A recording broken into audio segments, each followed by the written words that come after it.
El objetivo era dejar claro que el primer paso a la riqueza consiste en desarrollar una mentalidad de riqueza. Por esa razón lo llamé piense y hágase rico, porque el camino a una vida de riqueza comienza con nuestra manera de pensar, utilizando el poder de la autosugestión y la imaginación. Apoyados por una gran fe en nosotros mismos y en nuestras habilidades, podemos lograr que la idea de querer triunfar que todos poseemos se convierta en un deseo ardiente. Yo estoy totalmente convencido que este deseo ardiente es el camino hacia una vida de éxito y riqueza ilimitada. Sin embargo, el pensamiento correcto no es suficiente para lograr el éxito. Este pensamiento correcto debe estar respaldado por acciones correctas. Es por esto que en este nuevo audiolibro, Actúe y hágase rico, quiero compartir 4 estrategias para convertir el deseo en acción. Cada una de estas estrategias resalta un área vital para convertir nuestro deseo de lograr la riqueza en acciones específicas que nos lleven a alcanzarla. Una de mis más profundas creencias es que todo lo que el ser humano crea o adquiere empieza bajo la forma de un deseo que se asume desde su primera aparición y va desde lo abstracto hasta lo concreto, en el taller de su imaginación, donde se crean y se organizan planes para su transición. Como verá a continuación, para convertir dicho deseo en su equivalente físico, el primero de los pasos que debe dar es la formación de un plan definido y práctico, mediante el cual esa transformación puede llevarse a cabo.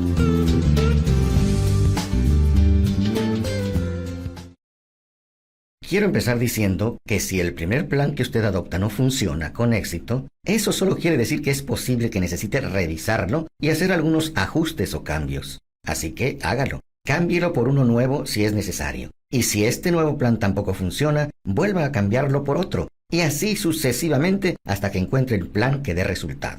Aquí se encuentra la causa principal de que la mayoría de las personas fracasen. Ellas olvidan desarrollar nuevos planes para sustituir los que no funcionan. Tenga presente este hecho. Y cuando sus planes fallen, recuerde que un fracaso temporal no es lo mismo que un fracaso permanente.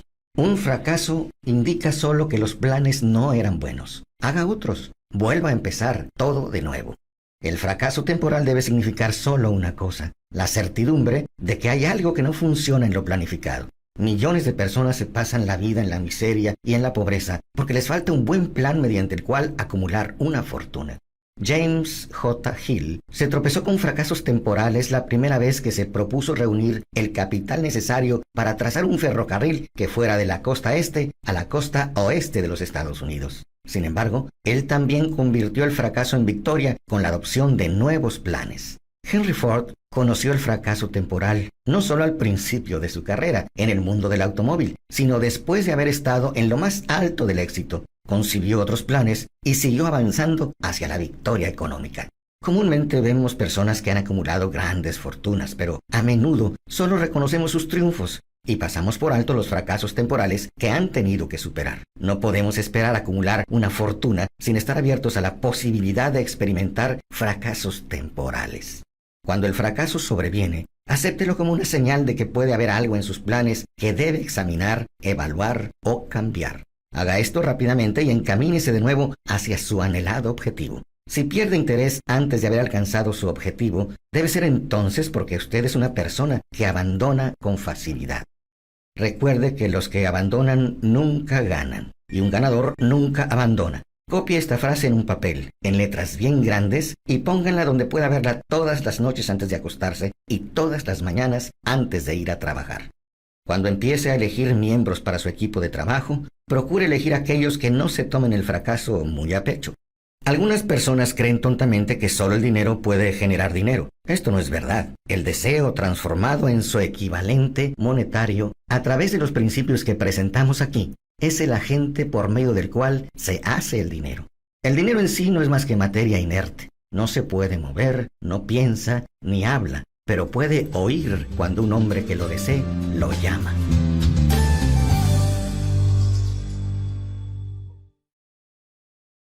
La planificación inteligente es esencial para el éxito de cualquier empresa ideada con el fin de acumular riquezas. Aquí encontrará explicaciones detalladas para quienes tienen que empezar la acumulación de riquezas por el procedimiento de ofrecer al mercado sus servicios personales y profesionales.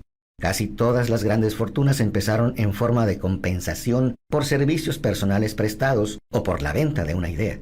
¿Qué más, aparte de las ideas y de los servicios personales, tiene alguien sin propiedades para ofrecer a cambio de riqueza? Mirando en general el mundo de los negocios y el mercado laboral, podríamos decir que hay dos tipos de personas. A unas se les conoce como líderes y a otras como seguidores. Decídase desde un principio si se propone llegar a ser un líder en su vocación elegida o continuará siendo un seguidor.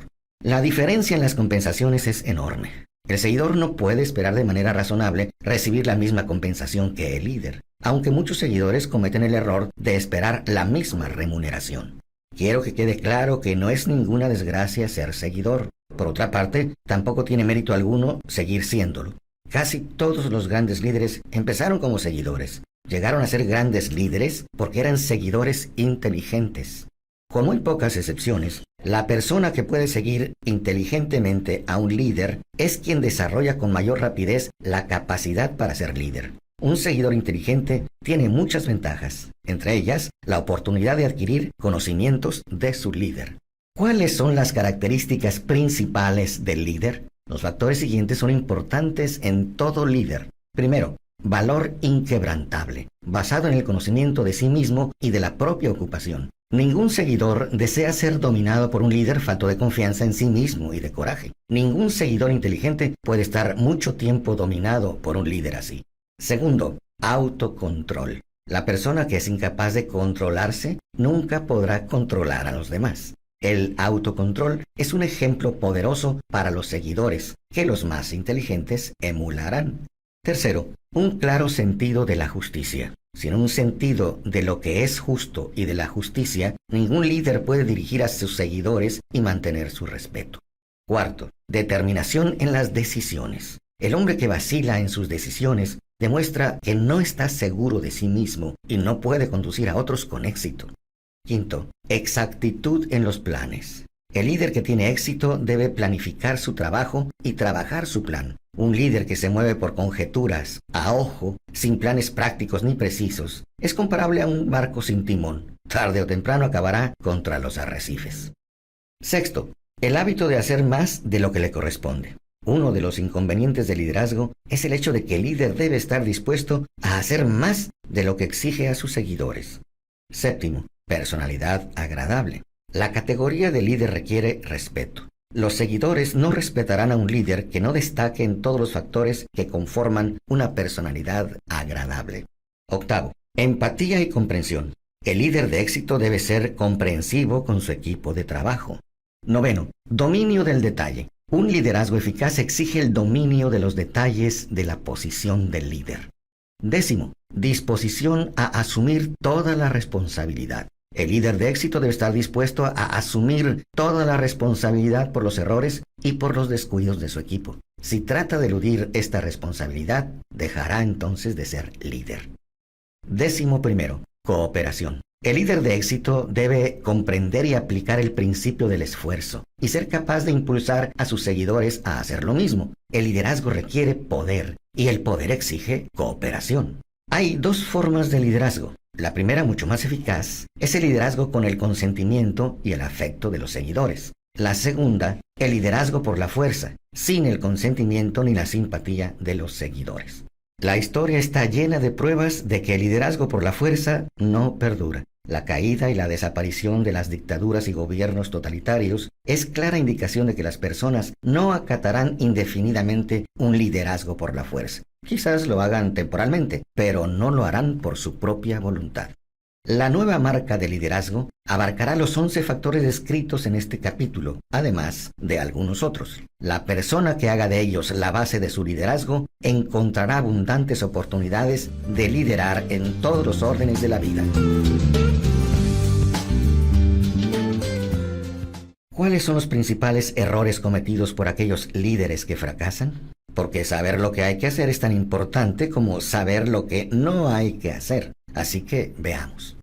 El primer gran error es su incapacidad para organizar detalles. Un liderazgo eficiente requiere capacidad para organizar y controlar los detalles. Ningún líder genuino está jamás demasiado ocupado para hacer cualquier cosa que se pueda pedir en su condición de líder.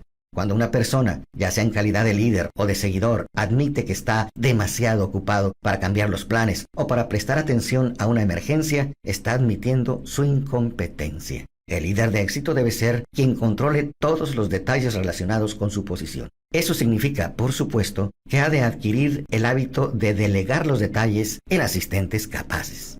El segundo es su pobre disposición para prestar servicios que considera están por debajo de su posición. Los líderes realmente grandes están siempre dispuestos, cuando la ocasión lo exige, a llevar a cabo cualquier tipo de labor que se les pida que hagan. Que el mejor de entre vosotros será el sirviente de todos es una verdad que todos los líderes capaces observan y respetan.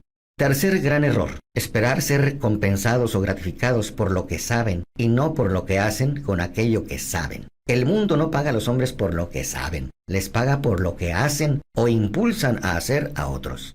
Cuarto, temor ante la competencia de los seguidores. El líder que teme que uno de sus seguidores pueda desplazarlo de su posición, tarde o temprano, cae como resultado de dicho temor. El líder capaz entrena a suplentes en quienes pueda delegar a voluntad cualquiera de los detalles de su posición. Solo de este modo un líder puede multiplicarse y prepararse para estar en muchos lugares y prestar atención a muchas cosas al mismo tiempo. Es una verdad eterna que los hombres reciben más paga por su habilidad para lograr objetivos a través del trabajo de otras personas que lo que ganarían por su propio esfuerzo. Un líder eficiente puede, a través del conocimiento de su trabajo y del magnetismo de su personalidad, aumentar en gran medida la eficacia de los demás e inducirlos a rendir más y mejores servicios que los que rendirían sin su ayuda. Quinto, falta de imaginación. Sin imaginación, el líder es incapaz de superar las emergencias y de crear planes que le permitan guiar con eficacia a sus seguidores. Sexto, el egoísmo. El líder que reclama todo el honor por el trabajo de sus seguidores está condenado a generar resentimientos. El verdadero líder no exige honor alguno. Le alegra ver que los honores, cuando los hay, son para sus seguidores, porque sabe que la mayoría de las personas trabajarán con más entusiasmo por el reconocimiento a sus trabajos y aportes que solo por el dinero. Séptimo, falta de autocontrol. Los seguidores no respetan a los líderes que no sepan controlar sus emociones y su manera de actuar. La falta de autocontrol, en cualquiera de sus diversas formas, destruye la firmeza y la vitalidad de cualquiera que se deje llevar por ella. Octavo, deslealtad. Quizás esta causa debería encabezar la lista. Los líderes que no sean leales con su organización y con sus equipos, con quienes están por encima de ellos y con quienes están bajo su responsabilidad, no podrán mantener mucho tiempo su liderazgo. La falta de lealtad es una de las principales causas de fracaso en todos los terrenos de la vida.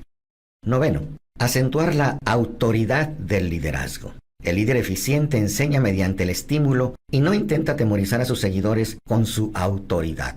Si un líder lo es de verdad, no necesitará anunciarlo, a no ser mediante su ejemplo y su conducta, es decir, con su manera de ser, su comprensión y sentido de la justicia, y demostrando además que conoce su trabajo. Finalmente, el 10º gran error es insistir en el título. El líder competente no necesita títulos para obtener el respeto de sus seguidores. La persona que insiste demasiado en su título generalmente no tiene mucho más en que apoyarse. Las puertas del despacho de un verdadero líder permanecen abiertas para todos aquellos que deseen entrar, y su lugar de trabajo está tan libre de formalidad como de ostentación. Entre las causas de fracaso en el liderazgo, estas son las más comunes. Cualquiera de ellas es suficiente para provocar el fracaso. Estudie cuidadosamente la lista si aspira al liderazgo y asegúrese de no cometer ninguna de estas faltas.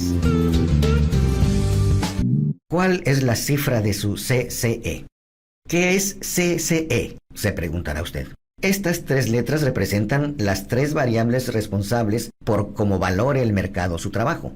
Como explicaba en la sesión anterior, la mayoría de las grandes fortunas empezaron en forma de compensación por servicios personales prestados. Ahora bien, cada persona debe ser su propia vendedora de servicios personales. La fórmula CCE representa la calidad y la cantidad de los servicios prestados y el espíritu o actitud de quien los presta.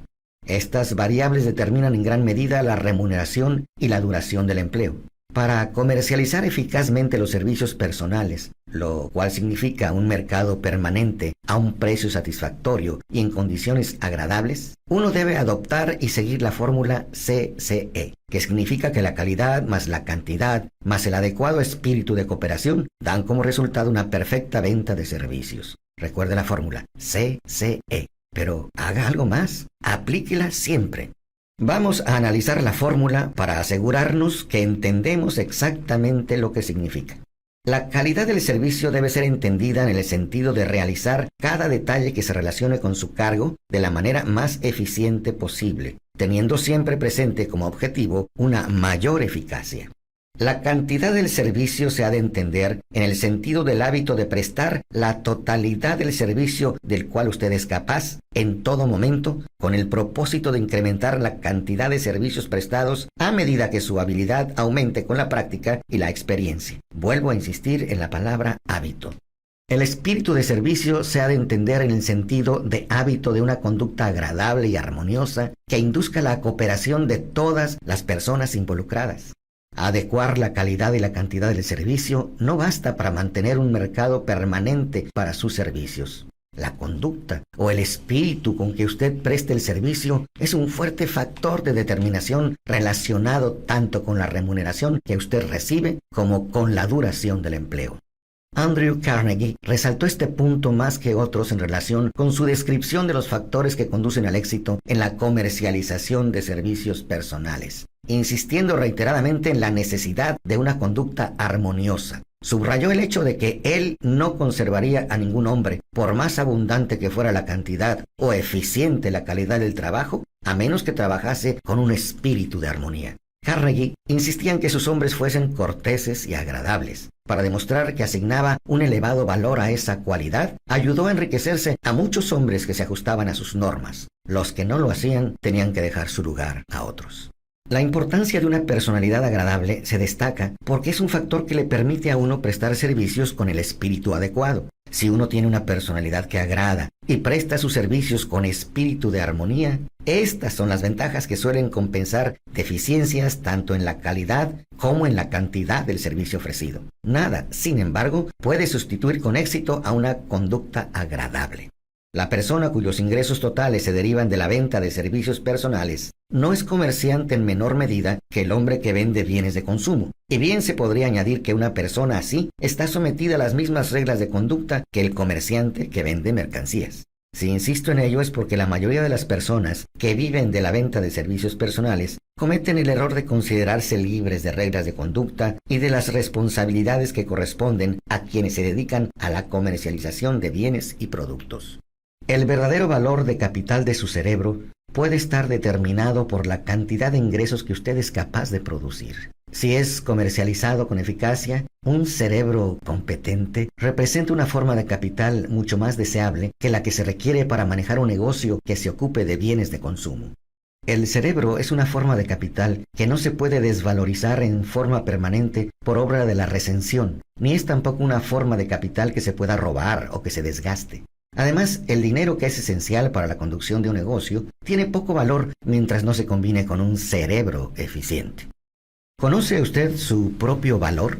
Uno de los consejos más antiguos es el de conócete a ti mismo. Si usted comercializa con éxito, debe saber qué es lo que vende, y lo mismo vale cuando se trata de comercializar servicios personales. Usted tiene que conocer sus fortalezas para poder llamar la atención sobre ellas cuando venda sus servicios. Y también debe conocer sus debilidades para poder superarlas o eliminarlas por completo. Y solo puede llegar a conocerse mediante un análisis preciso. El desatino de la ignorancia en relación con el autoconocimiento se vio en el comportamiento de un joven que fue a ofrecerse para un puesto de trabajo al gerente de una conocida empresa.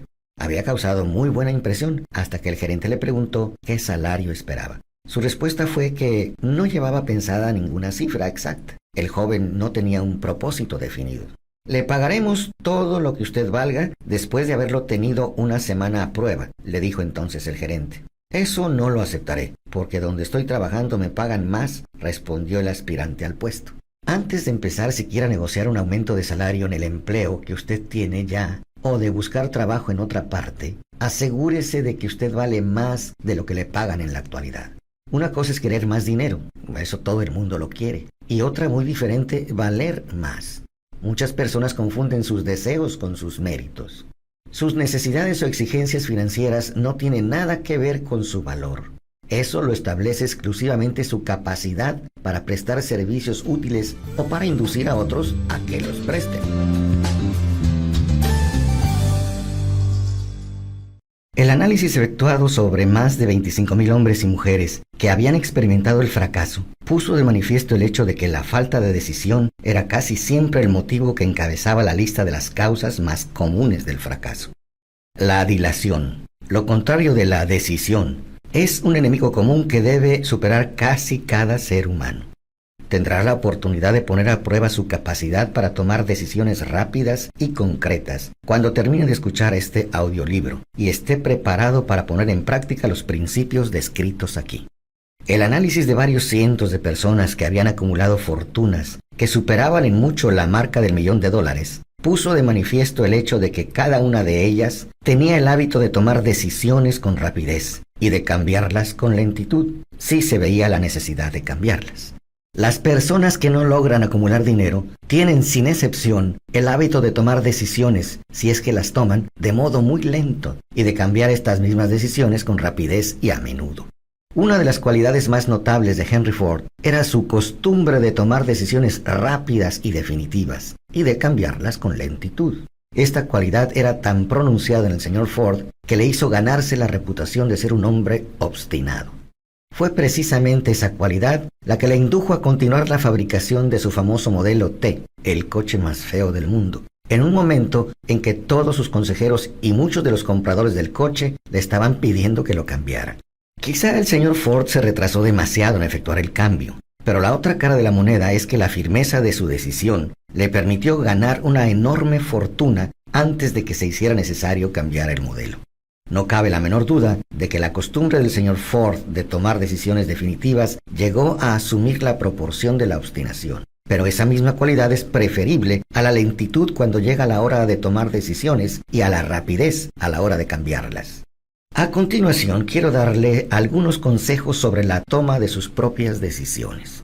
La gran mayoría de la gente que no logra acumular dinero suficiente para cubrir sus necesidades suele verse, por lo general, fácilmente influida por las opiniones de los demás. Esas personas permiten que los periódicos y los chismes de los vecinos influyan en sus ideas.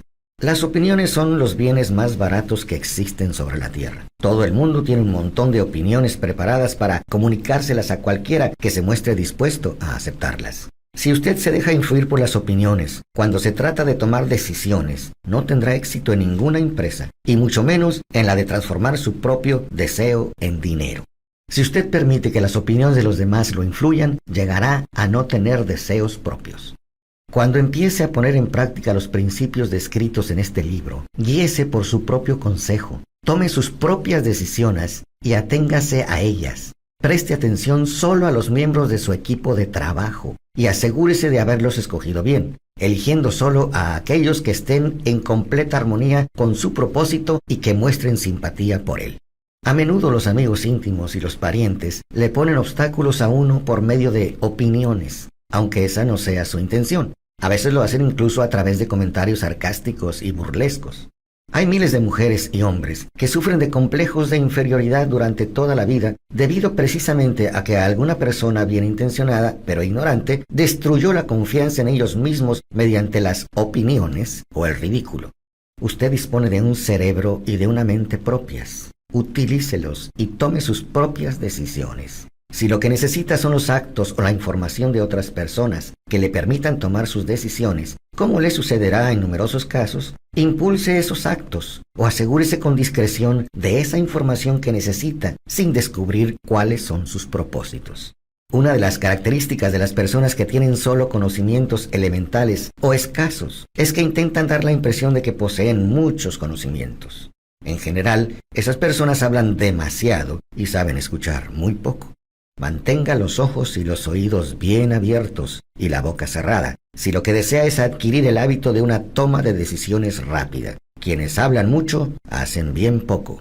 Si usted habla mucho más de lo que escucha, no solo se privará a sí mismo de muchas oportunidades de acumular conocimientos útiles, sino que también habrá puesto sus planes y propósitos al descubierto ante personas a las que les encantará desilusionarle porque en el fondo lo envidian. Recuerde también que cada vez que abra la boca en presencia de una persona que posea una gran abundancia de conocimientos, estará desplegando ante ella su reserva exacta de conocimientos propios o su falta de la misma. La verdadera sabiduría se manifiesta sobre todo en la modestia y el silencio.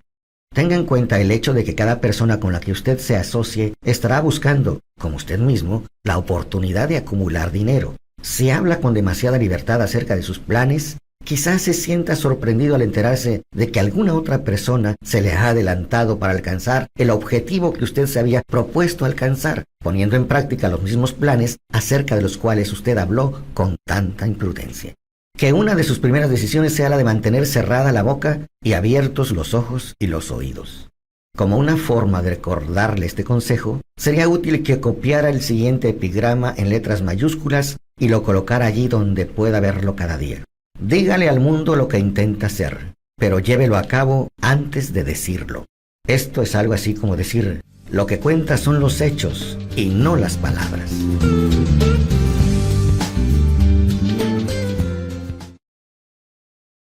El valor de toda decisión depende del coraje que se necesita para ejecutarla. Las grandes decisiones, aquellas que constituyeron los fundamentos de la civilización, fueron tomadas asumiendo grandes riesgos, lo que a menudo significó la posibilidad de encontrar la muerte. La decisión de Lincoln de promulgar su famosa Declaración de la Emancipación, mediante la que se otorgaba la libertad a los esclavos en Estados Unidos, la tomó a sabiendas de que ese acto pondría en su contra a miles de amigos y partidarios políticos. La decisión de Sócrates de aceptar ser condenado a muerte en lugar de comprometer sus principios fue un acto de gran valentía. Se adelantó 1000 años a su tiempo y dio el derecho a la libertad de pensamiento y de palabra a todos los que no habían nacido aún. Sin embargo, como estadounidense, ninguna historia es mejor ejemplo de valor que la de aquellos 56 hombres que se arriesgaron a la horca. No ha habido decisión más importante en lo que se refiere a los ciudadanos de lo que más tarde sería Estados Unidos que la que se tomó el 4 de julio de 1776 en Filadelfia, cuando 56 hombres estamparon sus firmas en un documento que, como muy bien sabían, aportaría la libertad a todos los norteamericanos o bien los condenaría a la horca.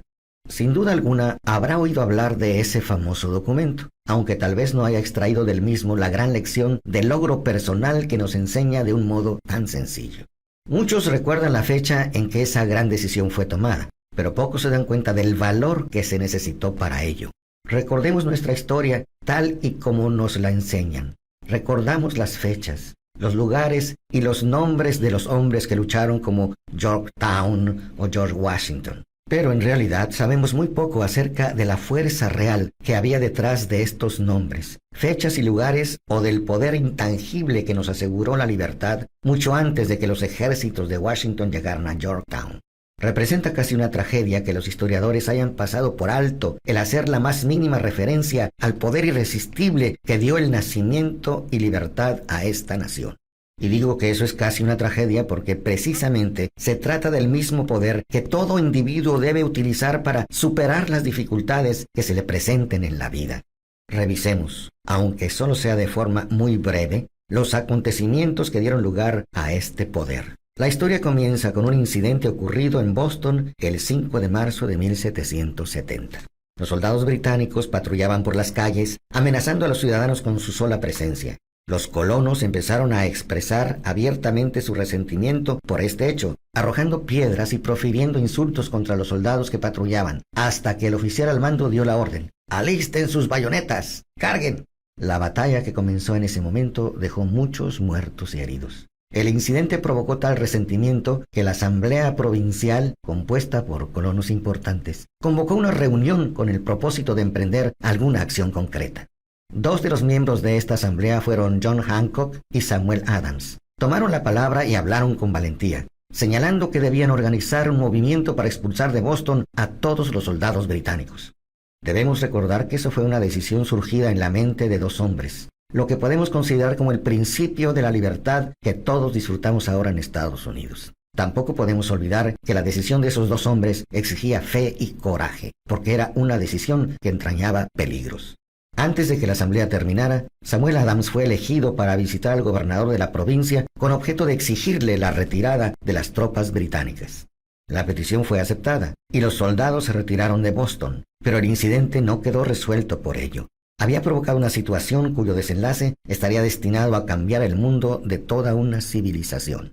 Richard Henry Lee adquirió un papel importante en esta historia. Él y Samuel Adams se comunicaban entre sí con frecuencia, por correspondencia, compartiendo temores y esperanzas acerca del bienestar del pueblo en sus provincias respectivas. A raíz de esta práctica, Adams concibió la idea de que un intercambio mutuo de cartas entre las 13 colonias podría ayudar a producir la coordinación de esfuerzos que tanto necesitaban en relación con la solución de sus problemas. 2 años después del enfrentamiento con los soldados británicos en Boston, en marzo de 1772, Adams presentó esta idea ante la Asamblea, en forma de una propuesta para que se estableciera un comité de correspondencia entre las colonias, que contara con corresponsales nombrados en cada una de las colonias, con el propósito de una cooperación amistosa para la mejora de las colonias de la América Británica.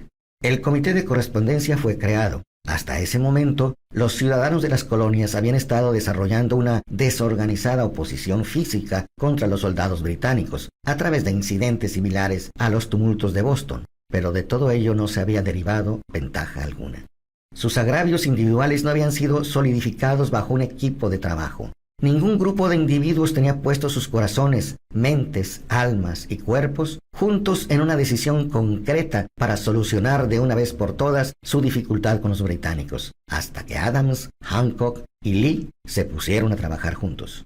Mientras tanto, los británicos tampoco permanecieron de brazos cruzados. También ellos se dedicaron a efectuar alguna planificación y a formar equipos de trabajo propios, con la ventaja de contar con el apoyo del dinero y de un ejército organizado. La corona británica nombró un nuevo gobernador y uno de sus primeros actos fue llamar a Samuel Adams con el propósito de intentar detener su oposición por las buenas o por las malas. La conversación mantenida entre el coronel Fenton, el mensajero enviado por el nuevo gobernador, y el propio Adams fue algo así. Señora Adams, he sido autorizado por el gobernador para asegurarle que él ha sido dotado de amplios poderes para conferirle a usted tantos beneficios como le sean satisfactorios, con la condición de que abandone usted su oposición a las medidas del gobierno. Este fue un intento de ganarse a Adams con la promesa de sobornos. El gobernador le aconseja que no continúe disgustando a su majestad. Recuerde que su conducta le hace acreedor a los castigos previstos en una ley del rey, por la que se le puede enviar a Inglaterra a ser juzgado y condenado por traición a discreción del gobernador. Sin embargo, si usted cambia su línea política, no solo obtendrá grandes ventajas personales, sino que también estará en paz con el rey. Samuel Adams tenía que escoger entre 2 decisiones: cesar en su oposición y recibir recompensas personales por ello, o continuar y correr el riesgo de ser ahorcado. Evidentemente había llegado el momento en que Adams se veía obligado a tomar una decisión que podía costarle la vida. Adams insistió en que el coronel Fenton, bajo su palabra de honor, le transmitiría al gobernador su respuesta con toda exactitud. La contestación de Adams fue: dígale al gobernador que confío desde hace mucho tiempo en estar en paz con el rey de reyes. Ninguna consideración personal me inducirá a abandonar la justa causa de mi país. Y dígale al gobernador que Samuel Adams le aconseja que no continúe insultando los sentimientos de un pueblo exasperado. Cuando el gobernador recibió la punzante respuesta de Adams, montó en cólera y promulgó una proclama en la que se decía: el abajo firmante en nombre de su majestad ofrece y promete su perdón a todas aquellas personas que a partir de ahora abandonen las armas y regresen a los deberes propios de súbditos pacíficos. Las únicas excepciones del beneficio de tal perdón son Samuel Adams y John Hancock, cuyas ofensas han sido tan grandes que no admiten otra consideración que la de un adecuado castigo. Podíamos decir que tanto Adams como Hancock se encontraban en dificultades. La amenaza del airado gobernador obligó a los 2 hombres a tomar una decisión igualmente peligrosa. Convocaron una apresurada reunión de sus más fieles seguidores. Una vez que todos estuvieron presentes, Adams cerró la puerta con llave, se la metió en el bolsillo y les informó que era imperativo organizar un congreso de los colonos, y que nadie abandonaría aquella habitación hasta que se hubiera tomado la decisión de convocar dicho congreso. A este anuncio siguió una gran exaltación. Algunos sopesaron las posibles consecuencias de tal radicalismo.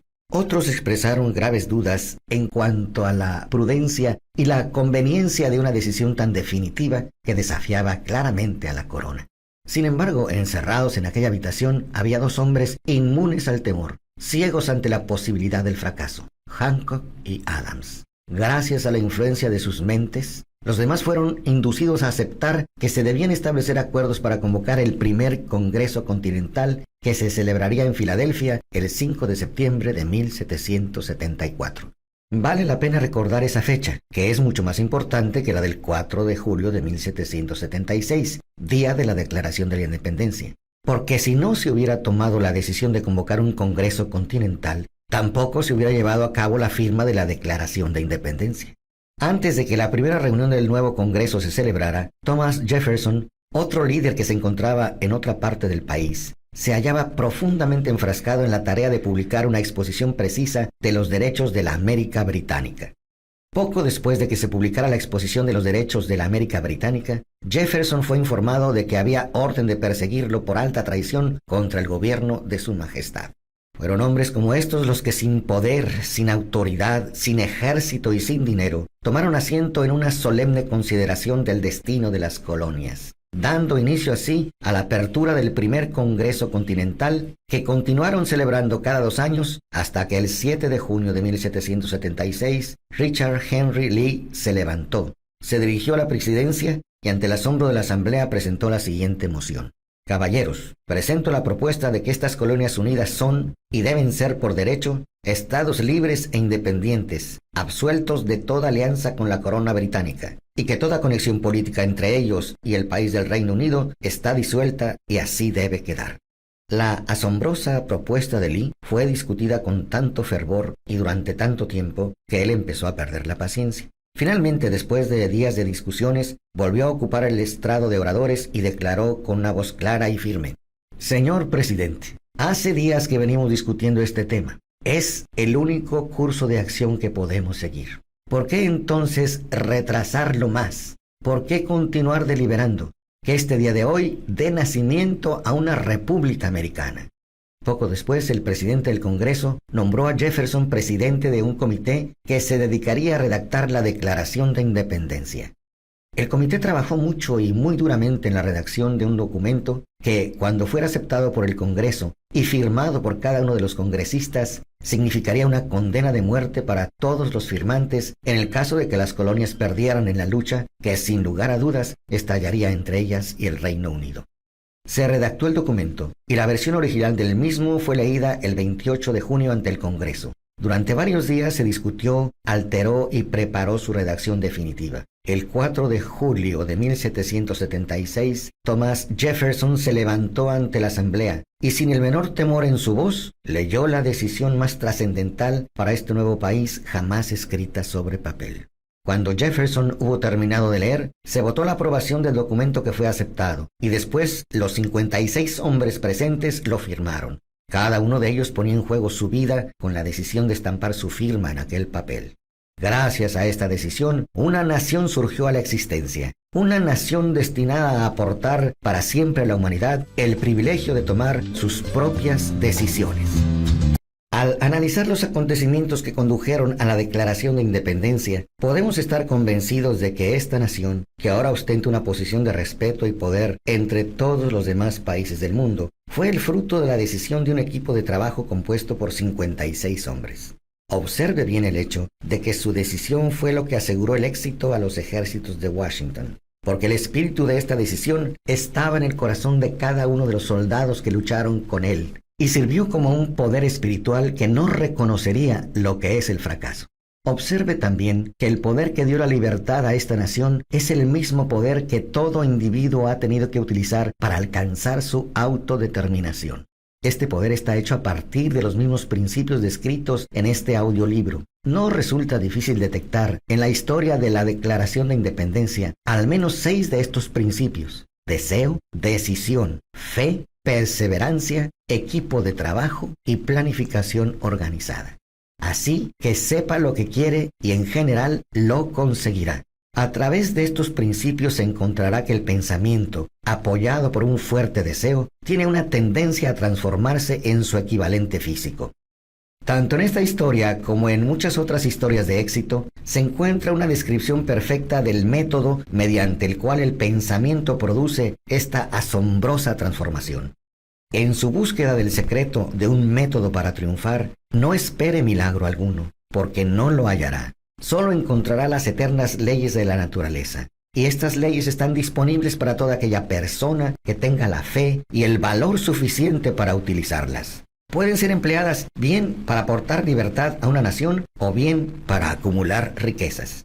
Quienes toman decisiones con rapidez y de un modo definitivo saben muy bien lo que quieren y en general lo consiguen. Los líderes en todos los campos de la vida son personas que deciden con rapidez y firmeza. Esa es la razón principal por la que se han convertido en líderes.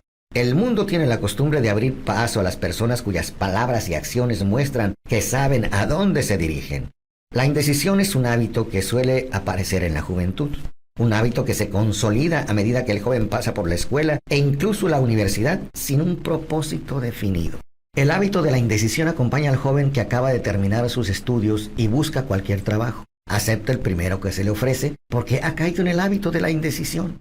98 de cada 100 personas que trabajan en la actualidad a cambio de un salario ocupan los puestos en los que están porque les faltó la firmeza de decisión necesaria para planificar el alcanzar un puesto determinado.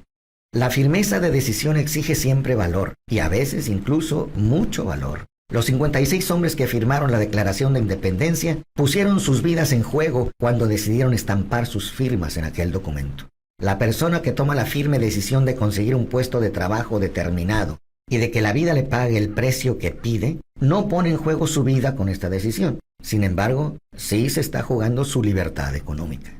La independencia financiera, la riqueza, un negocio deseable o un buen puesto profesional no se encuentran al alcance de la persona que descuida o rechaza la expectativa, la planificación y la exigencia de esas mismas cosas. El que desea obtener riquezas con el mismo espíritu con el que Samuel Adams deseó obtener la libertad para las colonias, seguro que terminará por acumular una gran fortuna.